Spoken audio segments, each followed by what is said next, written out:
Hello guys, कैसे हैं आप लोग। मैं अमित तल्डा, आपका फ्रेंड, फिलोसोफर एंड गाइड।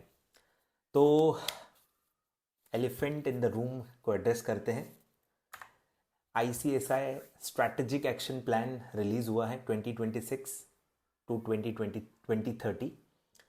तो काफ़ी बच्चे वही पैनिक में हैं, काफ़ी बच्चे को समझ में नहीं आ रहा, हमको भी नहीं आ रहा, ठीक है, कि क्या हो रहा है और ऐसा कुछ हो सकता है या कोई सोच सकता है, ठीक है। बहुत सोच से परे चेंजेस कहे गए हैं जो किसी और प्रोफेशनल कोर्सेज में अभी तक नहीं है। तो ड्राफ्ट है, प्रपोज्ड है, ठीक है। काफ़ी बच्चे तो अभी से ही मान के चल रहे हैं कि एज इट इज़ इम्प्लीमेंट हो जाएगा, जो कि सही नहीं होगा, ठीक है। आप स्टूडेंट हो, आपका करियर इससे रिलेटेड है, तो ऑब्वियसली आपको टेंशन होगा, मैं समझ सकता हूँ। बट खुद इंस्टीट्यूट ने ही आपसे इनपुट्स या सजेशन मांगे हैं।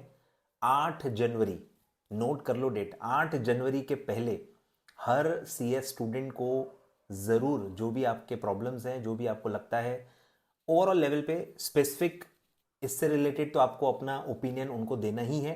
और भी कोई चीज़ है जो सीएस प्रोफेशन से रिलेटेड है, आप एज अ स्टूडेंट एक्सपेक्ट करते हो, वो भी ज़रूर आप इसमें बता सकते हो। बट इस पर्टिकुलर एक्शन प्लान से रिलेटेड आप ज़्यादा चीज़ें लिखें तो बेटर रहेगा, ठीक है।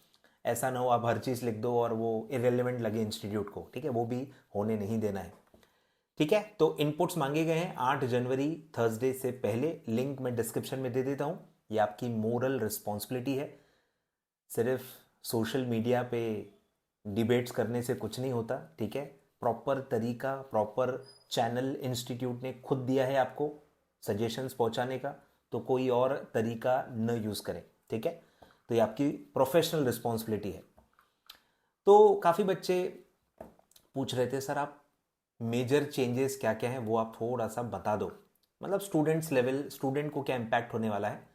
तो सबसे पहला जो चेंज है, जो सबको अब पता ही चल गया है, कि पासिंग क्राइटेरिया को लेके बहुत बड़ा चेंज किया जाने वाला है। मतलब सोचा जा रहा है, प्रपोज्ड है कि मिनिमम 50% मार्क ईच पेपर में होने चाहिए, जो कि अभी 40 है।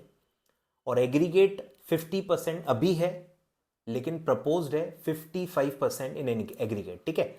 तो 40 से बढ़ा के 50 इंडिविजुअल कर दी गई है, और 50 से लेके बढ़ा के 55 कर दिया गया है एग्रीगेट, ठीक है। ये प्रपोज्ड है। और फिर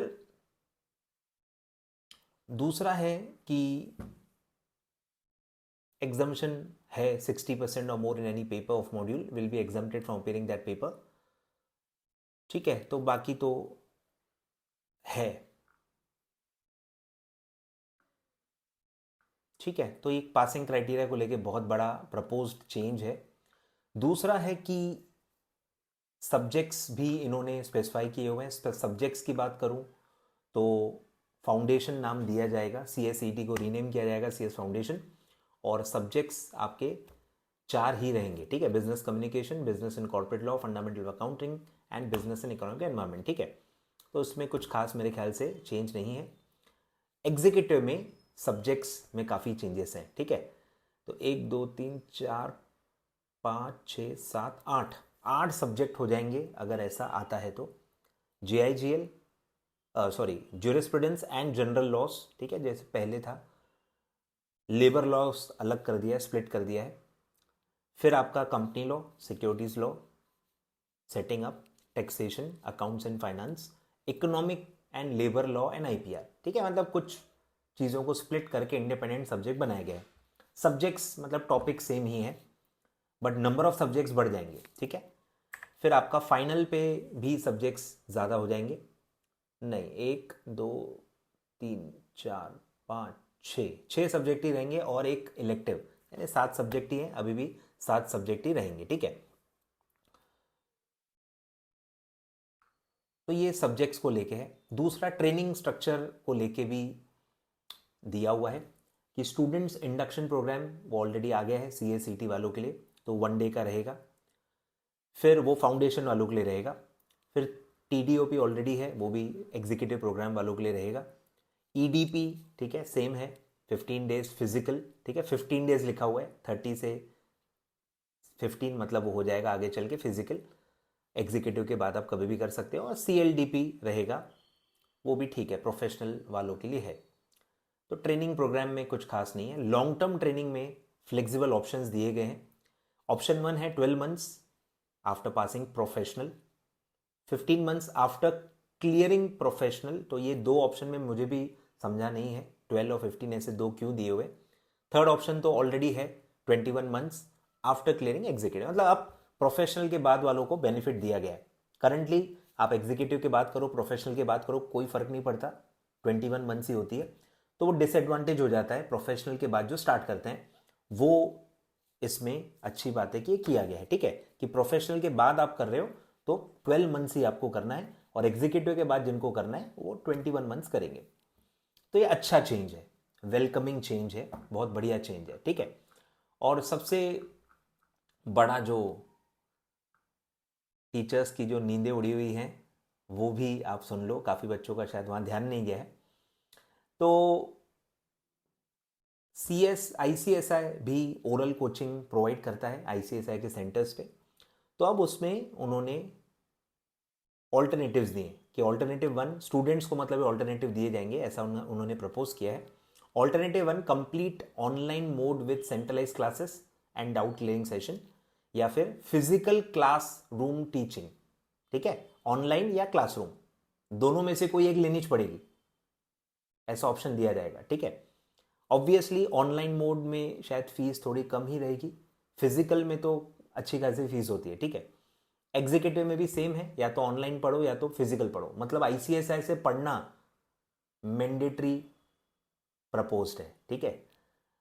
और फिर प्रोफेशनल में तो सीधे सीधे बोलते हैं फिजिकल हमसे ही पढ़ो, ठीक है। तो मतलब राइट टू चूज चॉइस तो दे ही नहीं रहे, ठीक है। तो ये तो फंडामेंटल यही डिस्प्यूट है कि ऐसा किया जा सकता है क्या, इस पर ज़्यादा मैं कमेंट नहीं करूँगा, ठीक है। तो ये ऐसा प्रपोज्ड है, आपको मैं सब क्या प्रपोज्ड है ये बता रहा हूँ, ठीक है।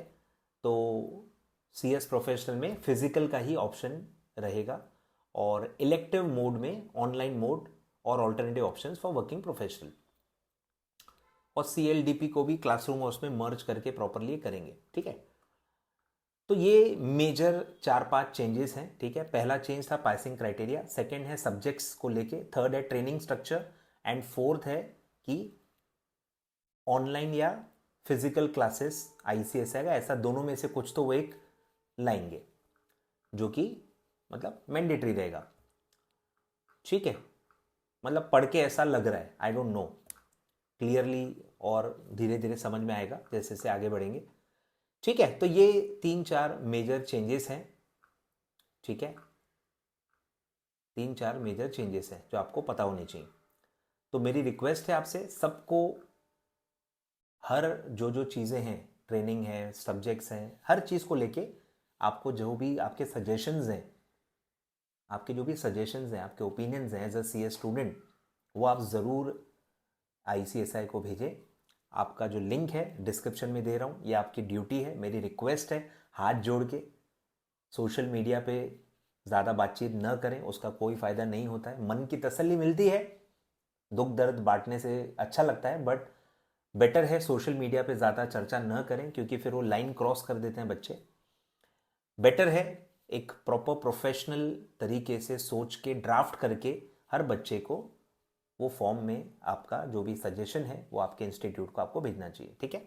तो ये रिक्वेस्ट करने के लिए ये मैं वीडियो बना रहा हूँ कि आपको सबको अपना अपना सजेशन या जो भी आप चाहते हो, आपको जो चीज़ें अच्छी लगी, जो अच्छी लगी वो भी लिखना है, सिर्फ नेगेटिव नहीं लिखना है, नहीं ये नहीं वो नहीं, जो जो आपको सही लग रही है वो भी बताना है कि हाँ भाई ये चेंज अच्छा है और ये आपको चलता है, ऐसा नहीं। ओवरऑल एक्शन प्लान में जो भी चीज़ें हैं, क्या क्या चीज़ें आपको सही लग रही हैं, क्या क्या चीज़ों से आपको प्रॉब्लम है, क्या प्रॉब्लम है, ऐसा प्रॉपर आपको ड्राफ्ट करके लिखना चाहिए, ठीक है।